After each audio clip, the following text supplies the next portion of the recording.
Hi, this is Matthew Brickman, president of iMediate Inc. And this month I want to talk to you more about COVID-19 and the effects that I have seen as a mediator.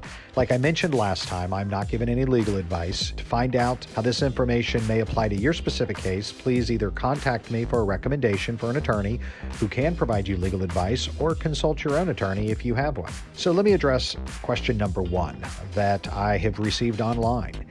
Is property division in a divorce, is it divided up differently during the pandemic? Well, the answer is no.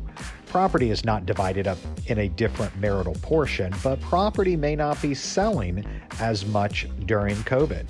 So how the parties might sell their property, their marital home or a piece of land or any type of real estate in a normal environment, you might have showings of the home and people coming to see your home with a real estate agent, and that has probably changed. I have a few real estate friends who say that they are still showing and selling homes during COVID, but the people that I have had in front of me that I've been mediating for, many have had their homes listed for sale even prior to coming to mediation, and they have said that they have not been able to have any showings, and potential buyers have not been coming, and they're just not selling their home. They're seeing it more difficult to sell, or it's being delayed.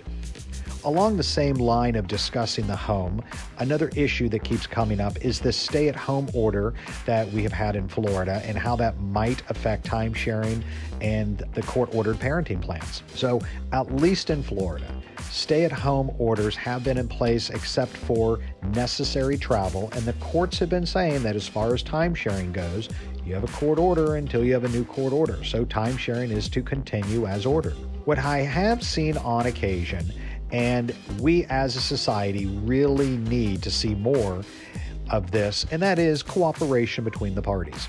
I have seen some cases where the parents recognize that for their particular situation, allowing the child to remain in one parent's home and not exercising the time sharing is how they choose to modify their court order amongst themselves on a temporary basis. And for them, it works. I have had parties arguing in mediation about whether the child should go back and forth. And so my suggested compromise is that if one parent wants the child to remain with them 100% of the time and not have the child go back and forth at this time during COVID, well, then maybe that would be a good idea. But once the restrictions are lifted, then the child is to go with the other parent that didn't get to exercise any time sharing for the same amount of uninterrupted time to make up for the lost time. So with that suggestion, usually this compromise causes the parties to reevaluate, and they end up not choosing to compromise on my suggestion. They stick with their existing court order, because that means that if the child's going to be with mom for one solid month and not go to dad, well, as soon as the stay-at-home order is lifted, well, then the child's going to go with dad for one solid month. And the parents realize that they don't want to be without the child for an extended period of time. And like I said, they usually end up agreeing to stick with their existing parenting plan.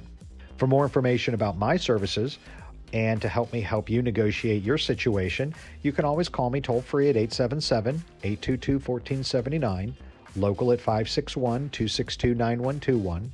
Email me at mbrickman@ichatmediation.com or visit me online at imediateinc.com, and be sure not to miss an episode of the Mediate This podcast.